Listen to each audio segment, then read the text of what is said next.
Shrek's parents abandoned him. This theory reframes Shrek not as a lone ogre by nature, but one who was made that way. In Shrek Forever After, we get a glimpse of an alternate reality where Shrek was never born. And what stands out immediately is that ogres aren't rare at all. There's an entire group of them, led by Fiona, living like hardened warriors and actively fighting back against Rumpelstiltskin's rule. That detail alone changes everything, because in the main timeline, Shrek acts like he's the only ogre around. He lives isolated in a swamp, completely disconnected from any kind of family or community. But this alternate reality suggests that ogres do have societies, meaning Shrek didn't just end up alone by coincidence. He was separated, and when you compare him to the other ogres, it gets even more interesting. They're aggressive, battle-ready, and united. Shrek, he avoids conflict whenever he can. He uses intimidation as a defense mechanism, not as a way of life. He doesn't fit the mold. So the theory goes, what if Shrek was rejected as a child? If he didn't act like a proper ogre, less violent, more emotional, more human. It's possible his parents saw him as weak or different, and instead of raising him, Did they have abandoned daddy him, leaving him issues. to grow up alone in the swamp. It would explain why Shrek is so defensive, why he pushes people away before they That can was reject mentioned in him, and why Shrek the idea of being accepted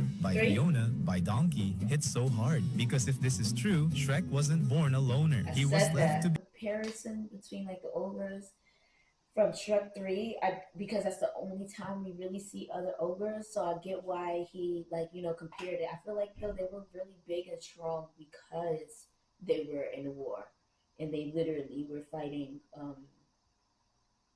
Rumpelstiltskin and every all the bad guys and stuff. They were protecting themselves.